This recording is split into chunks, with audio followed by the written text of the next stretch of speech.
ধন্য গো ধন্য তুমি খাড়ুবালার মাদ্রাসা, তোমার বুকে শিখিছে সবাই আল কোরআনের পাক ভাষা। বলবো না বলবো নি? বলবো, ভালো করে শুনুন। ধন্য গো ধন্য তুমি খাড়ুবালার মাদ্রাসা, তোমার বুকে শিখিছে সবাই আল কোরআনের পাক ভাষা। ছোট ছোট ছেলে মেয়ে বুকে কিতাব লইয়া, সাজ সকালে আসছে তারা তোমায় তারা জানিয়া। ও মুসলমান নর নারী, শান্তি যদি পেতে চাও খাড়ুবালার মাদ্রাসাতে ছেলে মেয়ে পড়তে দাও। কেন কেন? কবর আযাব হবে যখন তোমার আমার উপরে, ছেলে মেয়ে পড়বে কোরআন শান্তি পাবে কবরে। কবর আযাব হবে যখন তোমার আমার উপরে, ছেলে মেয়ে পড়বে কোরআন শান্তি পাবে কবরে। মৌতেরি কষ্ট কঠিন শুনে রেখো মুসলমান, কোরআন শরীফ পড়লে পাশে জাকান্দানি হয় আসান। ধন্য গো ধন্য তুমি খাড়ুবালার মাদ্রাসা, তোমার বুকে শিখিছে সবাই আল কোরআনের পাক ভাষা। ছোট ছোট ছেলে মেয়ে বুকে কিতাব লইয়া, সাজ সকালে আসছে তারা তোমায় তারা জানিয়া। ও মুসলমান নর নারী, শান্তি যদি পেতে চাও খাড়ুবালার মাদ্রাসাতে ছেলে মেয়ে পড়তে দাও। কেন? কবর আযাব হবে যখন তোমার আমার উপরে, ছেলে মেয়ে পড়বে কোরআন শান্তি পাবে কবরে। মৌতেরি কষ্ট কঠিন শুনে রেখো মুসলমান, কোরআন শরীফ পড়লে পাশে জাকান্দানি হই আসান। খাড়ুবালার বাসিন্দারা জানাই তোমাদের সালাম, তোমাদেরই অর্থ দানে তৈরি যেই প্রতিষ্ঠান। ঠিক না বেটি? খাড়ুবালার বাসিন্দারা জানাই তোমাদের সালাম, তোমাদেরই অর্থ দানে তৈরি যেই প্রতিষ্ঠান। ব্যবসায়ীদের জানাই আরো হাজার হাজার সালাম, চাষবাসে চাকুরি ব্যবসায় করেন খোদা লাভবান। অবশেষে জানাই আমি শোনো যত শ্রোতাগণ, খাড়ুবালার ফুলের বাগান করোনা যে বিরান।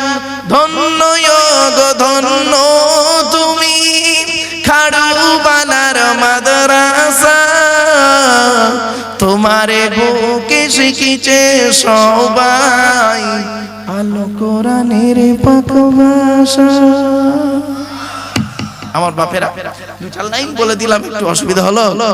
হ্যাঁ, একবার তাকবীর দেন, নারায়ে তাকবীর, নারায়ে তাকবীর, সিলসিলা হক মুজাদ্দিদুজ জামান, নারায়ে তাকবীর।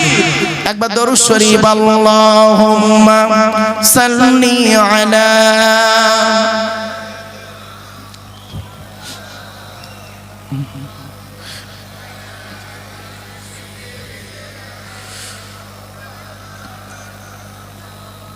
আমার বাপেরা, এতক্ষণ আপনাদের কাছে একটা হাদিস বলতে গিয়ে অনেক দূর চলে গেছিলাম। সে হাদিসটা কি মনে পড়ছে? আমি বলেছিলাম একটা কথা, খেয়াল করে দেখুন তো, যে এই যে আখেরি একটা দোয়া হবে, দোয়াটা আল্লাহর দরবারে কবুল হবে কিনা, তাই তো নাকি? এখান থেকে এত দূর চলে গিয়েছিলাম, আবার ব্যাকে এলাম।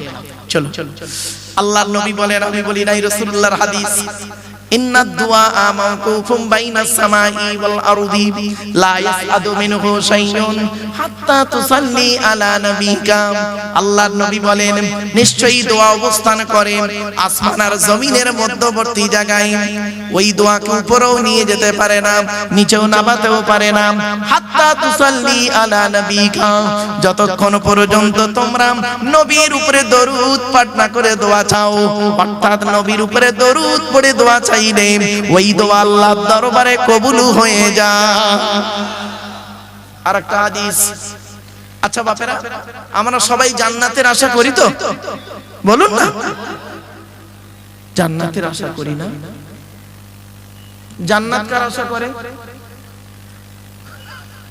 হয়ে গেল, হয়ে গেল। আমরা তো জান্নাতের আশা করি। জান্নাত কার আশা করে? আপনি আল্লাহকে ভালোবাসুন, আল্লাহ কি আপনাকে ভালোবাসে? ওইটা খবর রাখুন। আপনি নবীকে ভালোবাসেন, নবীকে আপনাকে ভালোবাসে, ওইটা খবর রাখুন। আমি যে আমার ওয়াজ শুনতে গেলে বলেছিলাম একটু ব্রেন লাগবে। চলো, আল্লাহর নবী একদিন সাহাবীদেরকে বললেন, তোমরা জান্নাতের আশা করো? সাহাবীরা বললেন, ইয়া রাসূলুল্লাহ, জান্নাতের আশা তো প্রত্যেকেই করে। নবীজি পট করে বললেন, জান্নাত কার আশা করে? সাহাবীরা পুরো চুপ। সাহাবীরা বললেন, জান্নাত আবার আশা করে? বলছে হ্যাঁ। আল্লাহর নবী বলে, হাদিসটা শুনে যান। আল্লাহর নবী বলেন, জান্নাত পৃথিবীর জমিনে 5 শ্রেণীর লোকের জন্য আশা করে। কয় শ্রেণীর লোক? এই 5 শ্রেণীর মধ্যে আমরা আছি কি একবার দেখে নি। আল্লাহর হাদিসটা, নবীর হাদিসটা শুনুন। ইন্নাল জান্নাতা তাশতাকু ইলা খামসাতি নাফার। জান্নাত 5 শ্রেণীর মানুষের জন্য আশা করে। 1 নাম্বার হলো তাদিয়াল কোরআন, প্রতিদিন কোরআন তেলাওয়াতকারী আমলকারীর জন্য জান্নাত আশা করে। এজন্য বাবাজিদের বলে যাচ্ছি, বাপ রাতের বেলা যখন ঘুমাবেন, ওযু করে ঘুমাবেন, কোরআনের কিছু আয়াত তেলাওয়াত করে ঘুমাবেন। ছোট্ট একটা হাদিস, তার ব্যাখ্যাটাও বলে দিচ্ছি। আল্লাহর নবীর কাছে আরবের মানুষেরা প্রশ্ন করলো, হে মুহাম্মদ সাল্লাল্লাহু আলাইহি ওয়াসাল্লাম, তোমার আল্লাহর পরিচয় কি? আল্লাহ নিজেই বললেন, নবী তুমি বলে দাও। কুল, নবী তুমি বলো, হুয়াল্লাহু আহাদ, সে আল্লাহ হলেন একক। আল্লাহুস সামাদ, আল্লাহ হলেন অমুখপেক্ষী। আল্লাহ কারোর মুখপেক্ষী নন, সারা পৃথিবী তার মুখপেক্ষী। 3 নাম্বার হলো লাম ইয়ালিদ ওয়া লাম ইউলাদ, আল্লাহ কাউকে জন্ম দেয়নি, আল্লাহ কেউ জন্ম দেয়নি। 4 নাম্বার হলো ওয়া লাম ইয়াকুল্লাহু কুফুয়ান আহাদ, আল্লাহর সমকক্ষ কেউই নেই। আচ্ছা বাবা, এই সূরাটা আপনাদের অনেকের মুখস্থ নেই। আবার পড়লাম কি করতে? 4টে কারণে পড়লাম, শুনে নিন। 1 নাম্বার হলো এই সূরাটাই হলো আল্লাহর পরিচয়। গোটা কোরআনের ভিতরে আল্লাহর পরিচয় হলো মাত্র এই 4টে জিনিস।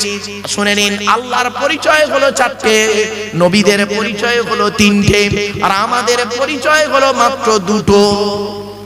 আল্লাহ বলছে, আমার পরিচয় 4টে, আমার নবীদের পরিচয় 3টে, আর তোদের পরিচয় মাত্র 2টো। 2টোই তো পারিসনি। জান্নাতুল ফেরদাউসের আশা করে উনি বসে আছেন। আল্লাহ বলে, তোদের 2টো পরিচয় তাও পারিসনি। চলো না গিয়ে যাই। 1 নাম্বার রাসূল বললেন, শুনে রেখে দিন, এক নাম্বার হলো এই সূরাটি যে আল্লাহর পরিচয় সেটা জানিয়ে দিলাম। দুই নাম্বার হলো এই সূরাটি আরবি ভাষায় বাংলায় ট্রান্সলেট করে বলে দিলাম। তিন নাম্বার হলো এই সূরাটির মধ্যে চারটে ধর্ম বেরিয়েছে, ইসলাম, ইহুদি, খ্রিস্টান, মুশরিক, চারটে ধর্ম বেরিয়েছে। চার নাম্বার হলো আল্লাহর নবী বলেছেন কোন ব্যক্তি যদি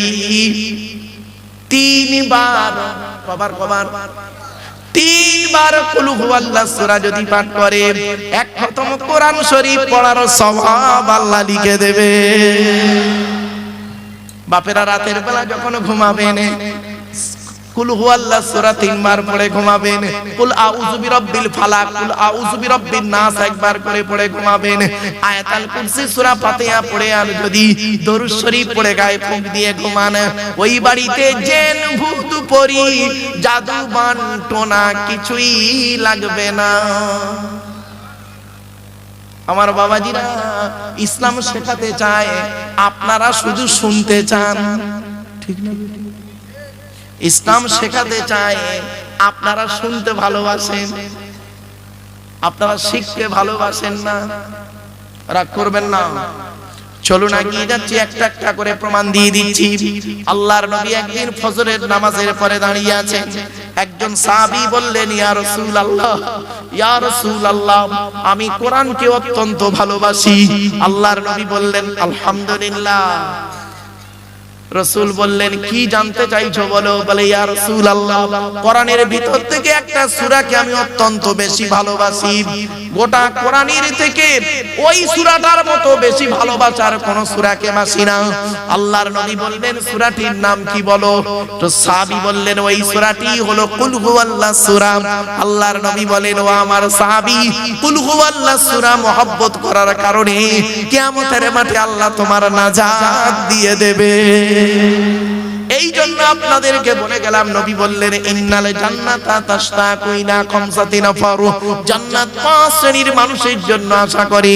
এক নাম্বার হলো তালিয়াল কোরআন, প্রতিদিন কোরআন তেলাওয়াতকারী মানুষের জন্য জান্নাত আশা করেন। রাসূল বললেন, খায়রুকুম মান তাআল্লামাল কুরআনা ওয়া আল্লামাহু, তোমাদের মধ্যে উত্তম ব্যক্তি হলো ওই লোকটা যে নিজে কোরআন শিক্ষা করেছে, অপরকে কোরআন শিক্ষা দিয়েছে। রাসূলের আরো একটা হাদিস বলে যাচ্ছি, মান আল কুরআনা হরফান ফালাহু আশরু হাসানা, যে ব্যক্তি কোরআন থেকে একটা অক্ষর পড়বে, নামায় আমল নামায় আল্লাহ তার 10টা নেকি লিখে দেবে। এখন কোরআনে কটা অক্ষর আছে? এখন কোরআনের পরিচয় আপনাদের দিয়ে দিই, শুনে নিন। এই কোরআন আল্লাহর তরফ থেকে জিবরাইলের মাধ্যমে হযরত মুহাম্মদ সাল্লাল্লাহু আলাইহি ওয়াসাল্লামের উপরে আরবের মক্কা নগরের নিকটবর্তী একটি গুহাটির নাম হলো হেরা। হেরা নামক গুহাতে 610 খ্রিস্টাব্দে 1 ফেব্রুয়ারি সোমবার কোরআনের প্রথম আয়াত নাজিল হলো, ইকরা রিড, পড়ো পড়ো পড়ো। এই কোরআনের ভিতরে কি আছে? 30টা পারা, 540টা রুকু, 114টা সূরা, 14 থেকে 15 খানা সাজদা, 7টা মানজিল, 8 থেকে 12 খানা সাক্তা, 6666টা আয়াত, কেউ বলেছেন 6236টা আয়াত, 3,23,215টা অক্ষর। এই কোরআন 22 বছর 9 মাস 14 দিন, কম বেশি 23 বছর ধরে কোন ঘটনাকে কেন্দ্র করে, কোন ব্যক্তিকে কেন্দ্র করে, কোন বস্তুকে কেন্দ্র করে, কোন জায়গাকে কেন্দ্র করে কোরআনের আয়াতগুলো নাজিল হয়েছে। 6000 আয়াত নাজিল হয়েছে, 12000 জায়গায় নাজিল হয়েছে। কটা জায়গার নাম জানেন? শুধু মক্কা আর মদিনাই তো জানেন। ওই সূরার প্রথমে লেখা আছে সূরাতুল বাকারা মাদানিয়া, ওইটুকুই জানেন। 12000 জায়গায় নাজিল হয়েছে এই কোরআনের আয়াতগুলো। একটা বলবো, একটা বলি, বলবো কি বলুন? এই দেখেন, আল্লাহর নবী একদিন মসজিদে নববীতে বসে আছেন। আল্লাহর নবীর ডান দিকে বসেছিলেন হযরত আবু বকর সিদ্দিক রাদিয়াল্লাহু তাআলা আনহু, নবীর বাম দিকে বসতেন হযরত ওমর ফারুক রাদিয়াল্লাহু তাআলা আনহু।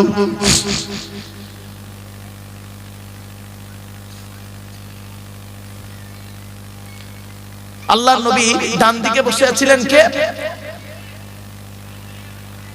ভাই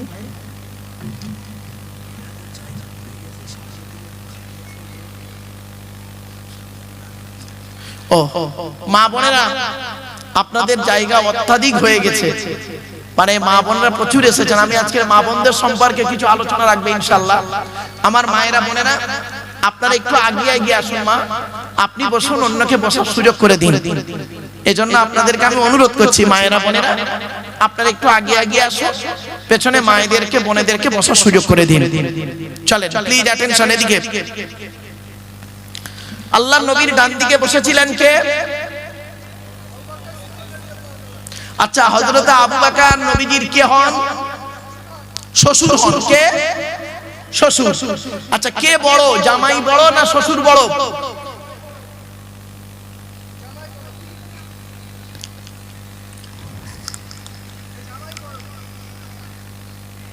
ঠিকই বলেছো বেচারা। সম্মানের দিক থেকে নবী বড়, জামাই বড়। বয়সের দিক থেকে, দিন রাত্রির গণনার দিক থেকে, এই দিন রাত্রি, পৃথিবীর দিন রাত্রির গণনাতে নবীজি বড় আবু বকরের থেকে। কদিনের বড় শুনে নিন। 2 বছর 2 মাস 10 দিন। কত কত কত এগুলো মনে রাখবেন। আবু বকরের থেকে নবীজি 2 বছর 2 মাস 10 দিনের বড়। যাই হোক, তো হযরত আবু বকর সিদ্দিক রাদিয়াল্লাহু তাআলা আনহু বসে আছেন ডান দিকে। তৎকালীন যুগের মদিনার সবথেকে ধনী লোক, লোকটার নাম কি? হযরতে আমর জামুহ রাদিয়াল্লাহু তাআলা আনহু। কি বললাম বাবা? আমর জামুহ রাদিয়াল্লাহু তাআলা আনহু। উনি উহুদের যুদ্ধে শহীদ হয়েছিলেন। ওনার শহীদ হওয়ার 35 বছর পরে ওনার লাশ মোবারক যখন তোলা হচ্ছে, এই কপালে তীর লেগে উনি শহীদ হয়েছিলেন। তো যেদিন ওনার লাশ তোলা হচ্ছিল, সেই দিন সেই কপাল থেকে টাটকা তাজা রক্ত 35 বছর পরেও বেরিয়ে যাচ্ছে। মনে রাখবেন, কয়েকটা দেহ মাটি খেতে পারে না, পচে না মাটিতে। শুনে রাখবেন, কয়েক কটা দেহ মাটিতে পচে না, টাটকা থাকে। ওই দেহগুলোর মধ্যে আমাদের একটু দেহ হয় কি দেখুন। 1 নাম্বার, নবীদের দেহ মোবারক মাটি খেতে পারে, এখানে কেউ নবী নেই, 1 নাম্বারটা বাদ। 2 নাম্বার, শহীদদের দেহ মোবারক মাটি খেতে পারে না, টাটকা থাকে। জোরে বলুন। 3 নাম্বার, মুকাম্মাল কোরআনে হাফেজের দেহ। কি বললাম বাবা? মুকাম্মাল কোরআনে হাফেজের দেহ মাটি খেতে পারে না, টাটকা থাকে। এজন্য ছেলেকে কোরআনে হাফেজ করান, ছেলেকে কোরআনে হাফেজ করান। আপনি কি জানেন হাফেজের গুরুত্ব কি? আপনাদের ধারণা হয় হাফেজ হয়ে কি করবে? তবে আমি অনুরোধ করব, যারা হাফেজ সাহেব হচ্ছে, বাবা তোমরা অন্তত হাফেজ হয়ে খারিজি পড়াশোনা করো। কোরআনটা আরবি ভাষায়, তোমার মাতৃভাষা যেন বুঝতে পারো কোরআন, তাহলে দেখবে জীবনটা ধন্য। আর হাফেজ হয়ে অন্য কাজে গিয়ে ইয়াদ ভুলে যাব না। কঠিন শাস্তি হবে হাফেজ সাহেবদেরকে কিয়ামতের মাঠে। কঠিন শাস্তি রাসূলুল্লাহ বলেছেন, কঠিন শাস্তি দেওয়া হবে হাফেজ সাহেবদেরকে। ওই হাফেজদেরকে কঠিন শাস্তি দেওয়া হবে যারা কোরআন ইয়াদ করে ভুলে গেছে। কোরআন ইয়াদ করে কি হয়েছে? ভুলে গেছে। এত সহজ ভাবলেন? এ কোরআন পৃথিবীর বস্তুর উপর আল্লাহ দিতে চেয়েছিলেন। পৃথিবীর কোন বস্তু কেউ নেয়নি, পাহাড় পর্বত নদ নদী, এ কোরআন কেউ অ্যাকসেপ্ট করেনি, এর ভার নিতে পারেনি। লাউ আনজালনা হাযাল কুরআনা আলা জাবালিন লারাইতাহু খাশিআম মুতাসাদ্দিয়াম মিন খাশিয়াতিল্লাহ। কোরআনের আয়াত বাবা। এই কোরআনকে যদি আমি পাহাড়ের উপর অবতীর্ণ করতাম, পাহাড় চূর্ণ বিচূর্ণ হয়ে যেত। কিন্তু আমি এই কোরআনকে মানুষের উপর অবতীর্ণ করেছি। মুহাম্মদ সাল্লাল্লাহু আলাইহি সাল্লামের উপর কোরআন অবতীর্ণ হয়েছে। আর এই কোরআন যারা মুখস্থ করে, মনে রাখবেন, তাদের উপর আল্লাহর কত রহমত থাকে আপনি ভাবতে পারবেন না, একদিন বুঝতে পারবেন। চলুন, এজন্য 3 নাম্বার হলো কোরআন মুকাম্মাল কোরআনে হাফেজের দেহ। বারে বারে কিন্তু শব্দটা দুবার বলেছি, মুকাম্মাল কোরআনে হাফেজের দেহ। ওই হাফেজ সাহেবের কথা বলিনি। হাফেজ সাহেব হয়ে মসজিদে ইমামতি করছে আর পাশের বাড়ির মেয়েটার প্রেগন্যান্ট করে দিল, ওই ছেঁচড়াটার কথা বলিনি আমি আগেই বলে দিয়েছি, 2 ঠোঁটের মাঝখানে 2 রানের বীজখানে। মনে পড়ছে মার? চলো। 4 নাম্বার হলো হাক্কানি আলেমের দেহ মাটি খেতে পারে না, টাটকা থাকে। 5 নাম্বার হলো মুয়াজ্জিনের দেহ। 12 বছর যদি কেউ নিঃশর্তভাবে আযান দেয়, ওই দেহ মাটি খেতে পারে না, টাটকা থাকে। 6 নাম্বার হলো হালাল খানেওয়ালা মানুষের দেহ, হালাল খানেওয়ালা মানুষের দেহ মাটি খেতে পারে না, টাটকা থাকে। এজন্য মা বোন বাবাজি যুবক ভাইদের বলে যাচ্ছি, হারামের বিরিয়ানি ভাতের থেকে হালালের ডাল ভাতটাই ভালো। হারামের বিরিয়ানি ভাতের থেকে হালালের ডাল ভাতটাই ভালো। অনুরোধ করে বলে যাচ্ছি, হালাল খাবার খান। হালাল খাবার খেয়ে আপনি 2 রাকাত নামাজ পড়বেন, কবুল হয়ে যাবে। আর হারাম খাবার খেয়ে ওমরা করবেন, 10-12 হজ করবেন, ও হজ কবুল হবে না। হজে না গিয়েও হজ কবুল হয়েছে, হজে না গিয়েও হজ কবুল হয়েছে। দাঁড়ান, আমি যদি ভুলে যাই এটা মনে করিয়ে দেবেন। আগে এই কথাটা শুনে নিন। তো হযরত আমর জামুক রাদিয়াল্লাহু তাআলা আনহু আসছেন। হযরত আবু বকর সিদ্দিক রাদিয়াল্লাহু তাআলা আনহু বলছেন, ইয়া রাসূলুল্লাহ, এলাকার সবথেকে ধনী লোকটা আপনার কাছে আসছে, ওই দেখুন, ওই আসছে। নবীজি বললেন, আসতে দাও। উনি এলেন, সালাম দিলেন। নবীজি সালামের জবাব দিলেন। নবীজি বললেন, বসো। বসলেন। কিছুক্ষণ পরে উনি নবীকে একটা প্রশ্ন করলেন। শুনে নিন, আল্লাহর নবীর সাহাবীরা জীবনে নবীকে 17টা প্রশ্ন করেছেন। কটা? যতদিন বাঁচবেন এটা মনে রাখবেন, কোরআনে আছে। নবীজির সাহাবীরা নবীকে জানার জন্য, শেখার জন্য, বোঝার জন্য জীবনে কটা প্রশ্ন করেছে বললাম? 17টা। আর বাকি প্রশ্ন করেছে অমুসলিমরা। সেই 17টার মধ্যে এই একটা কি, উনি বলছেন, আমর জামুক রাদিয়াল্লাহু তাআলা আনহু রাসূলকে বলছেন, ইয়া রাসূলুল্লাহ, আল্লাহ আমার অনেক অর্থ দিয়েছে। তা নবীজি বললেন, আল্লাহ যাকে চায় তাকে অর্থ দেয়। তুমি কি জানতে চাইছো বলো? সাহাবী বললেন, ইয়া রাসূলুল্লাহ, এই টাকা পয়সাগুলো কোথায় ব্যয় করলে আল্লাহ খুশি হবেন, যদি একটু বলে দিতেন, মরে যাওয়ার আগে টাকা পয়সাগুলো আমি সেই জায়গাতে ব্যয় করে চলে যেতাম। প্রশ্নটা ভালো না খারাপ? ভালো। উনি প্রশ্নটা করে বসে আছেন, ব্যাস ওনাকে কেন্দ্র করে কোরআনের আল্লাহ জিবরাইলকে বললেন, জিবরাইল এলেন, কোরআনের এই আয়াতটা তখন নাযিল হলো ওনাকে কেন্দ্র করে। কি? শুনে নিন, টাকা পয়সা কোথায় ব্যয় করবেন সর্বপ্রথম শুনে নিন। ইয়াসআলুনাকা মাযা ইউনফিকুন কুল মা আনফাকতুম মিন খায়রিন ফালিল ওয়ালিদাইনি ওয়াল আকরাবিন। 2 নম্বর পারার 12 নম্বর পৃষ্ঠা 13 নম্বর লাইন, সূরার নাম সূরা বাকারা। আল্লাহ বললেন, নবী তোমার করা প্রশ্ন করছে টাকা পয়সা কোথায় ব্যয় করলে আল্লাহ খুশি হবে। কুল, নবী তুমি বলে দাও, মা আনফাকতুম মিন খায়রিন, সর্বপ্রথম টাকা পয়সা তোমরা তোমাদের বুড়ো বুড়ি বাম্মার পিছনে ব্যয় করবে, আল্লাহ খুশি হয়ে যাবে। কার পিছনে? বাপের ভাত দেয় না, মার ওষুধ কেনার পয়সা দেয় না, শাশুড়িকে হজে নিয়ে যাচ্ছে, উনি আবার ভালো জামাই হয়েছে। ছি ছি ছি ছি ছি ছি। আগে ভালো ছেলে হন, পরে ভালো জামাই হবেন। আর আমরা ভালো জামাই হতে পেরেছি, ভালো ছেলে হতে পারিনি। একটা ছোট্ট উদাহরণ দিই। আমার শ্বশুর লোককে কি বলে জানেন? আমার জামাই খুব ভালো। আমার শাশুড়ি লোককে কি বলে জানেন? আমার জামাই খুব ভালো। আমার জন্মদাতা বাপটা কি বলে শুনবেন? ওকে জন্ম দিয়ে পাপ করেছি। পেটে ধরা মাটা কি বলে শুনবেন? পেটে ধরে ভুল করেছি। কেন? যে মা 10 মাস 10 দিন গর্ভে ধারণ করলো, দুনিয়ার মুখটা বড় কষ্ট করে দেখালো, শীতকাল বর্ষাকাল গ্রীষ্মকাল কোনো কালকে দেখলো না, আঁচল ঢাকা দিয়ে নিয়ে রাখলো, সেই মাকে তুমি কার মাধ্যমে, কি কারণে তুমি সেই বাম্মাকে কাঁদালে? সেই বাম্মার তোমার দিকে এই ভালোবাসার নজরে তাকায় না? শুনে নিন, 75 বছরের বুড়ো বাপটা যদি 50 বছরের ছেলেকে একবার আব্বা বলে ডাকে, মনে রাখবেন 75 বছরের বুড়ো বাপের আব্বা ডাকটা হলো আল্লাহর রহমতের আরশে আজিমের ডাক। বাস্তব কথা বললাম, কথাটা শুনতে হয়তো খারাপ লাগছে, অতি বাস্তব কথা।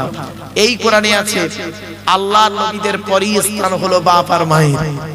আর এই কোরআনে আছে বাপ আর মায়ের সেবা যত্নের কথা আছে 16 জায়গায়। কত 16টা জায়গায় শুধু আল্লাহ বলেছেন বাপ মার সেবা যত্ন করো। তুমি বাপ মার সেবা যত্ন করো নাই। এই আয়াত যখন নাজিল হয়ে গেল, একজন ব্যক্তি উঠে দাঁড়িয়ে বলছে, ইয়া রাসূলুল্লাহ, আমি যুদ্ধের ময়দানে গিয়েছিলাম, এসে দেখছি আমার মা মারা গেছে, এখন আমি কি করব? আল্লাহর নবী বললেন, তুমি তোমার মায়ের জন্য দুটো কাজ করবে। এক নাম্বার, তুমি তোমার মায়ের জন্য রুহে মাগফিরাতের দোয়া চাইবে, যেন তোমার মাকে আল্লাহ পাক জনমের মতো ক্ষমা করে দেয়। দুই নাম্বার হলো, তুমি তোমার মায়ের জন্য দান খয়রাত করবে, তোমার মা যেন কবরে শুয়ে শুয়ে সওয়াব পায়। আরেকজন ব্যক্তি উঠে দাঁড়িয়ে বলছেন, ইয়া রাসূলুল্লাহ, ইয়া হাবিবাল্লাহ, হুজুর, আমার বাপও নেই মাও নেই, দুজনেই অন্ধকার নীরব নগরে চলে গেছেন। আল্লাহর নবী বললেন, তুমি কি করবে শুনে নাও। মান যারা কবরা আবাওয়াইহি আও মাগদিহিমা ফি কুল্লি জুমআতিন গুফিরা লাহু ওয়া কুতিবা লাহু বারাআ। নবী বলেন, জুম্মার দিনে যদি কোনো ছেলে তার বাপ আর মায়ের কবরটা একবার জিয়ারত করে, ওই ছেলের দোয়ার ওসিলায় বাপ মার কবরটাকে আল্লাহ পাক আলোয় আলোকিত করে দেয়। মাসে যদি 4টে শুক্রবার হয়, বছরে 4 12 48, 8 বার যান আপনি। আবার শয়বরাতে রাতে শুধু বাপের কবরের ধারে যান, তো আপনি তো এইরকম সন্তান। তা আপনি মনে রাখবেন, আপনি মরে গেলে আপনার ছেলে আপনার কবরের ধারে যাবে, আশা করলেন কি করে? আপনি আপনার বাপের নামে দান খয়রাত করেননি, আপনি আপনার বাপের কবর জিয়ারত করেননি, আর আপনি মরে গেলে আপনার ছেলে আপনার নামে দান খয়রাত করবে, আপনি এই আশা করলেন কোন লজ্জায়? বিবেককে প্রশ্ন করুন।